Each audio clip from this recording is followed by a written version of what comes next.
বছরে একবার বন্যা আসে, বছরে একবার দেব আসে, আর 5 বছরে একবার পাগলু ড্যান্স করে চলে যায়।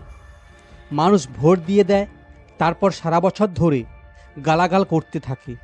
একজন অসফল সাংসদ, অসফল রাজনৈতিক নেতা, ঘাটালের লোক নিজের ছেলে ভেবে ভোট দিয়েছিল, উনি মানুষকে ধোঁকা দিয়েছেন।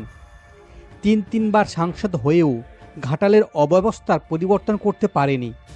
বুধবার ঘাটালে এসে এভাবেই দেবকে কটাক্ষ করলেন বিজেপির প্রাক্তন রাজ্য সভাপতি দিলীপ ঘোষ।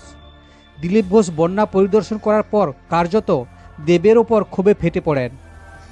ভগবানের ইচ্ছায় বন্যা আসে, বন্যা যায়, কিন্তু তিনি 3বারের সাংসদ হয়েও বন্যা পরিস্থিতিতে যে এলাকায় হয় সে এলাকায় কোনো পরিবর্তন করতে পারেনি, মন্তব্য দিলীপ ঘোষের। অন্যদিকে এখনও প্লাবিত ঘাটালের বিভিন্ন এলাকা।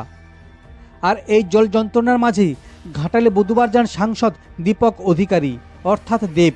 তিনি এসে পৌঁছান ঘাটাল মহকুমা শাসক কার্যালয়ে। ঘাটালের সার্বিক পরিস্থিতি ও বন্যা নিয়ে প্রশাসনিক বৈঠক করেন তিনি। পরে যান ঘাটাল কলেজে। এছাড়া ছিল তার একাধিক কর্মসূচি।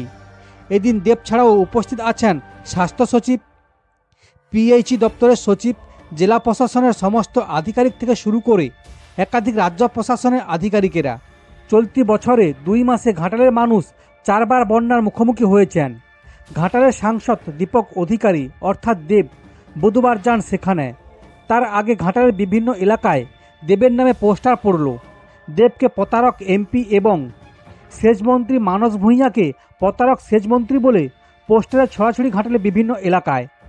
ঘাটালের বিজেপি বিধায়ক শীতল কপাট এবং বিজেপি কর্মী ও সমর্থকরা এই পোস্টার লাগিয়েছিল।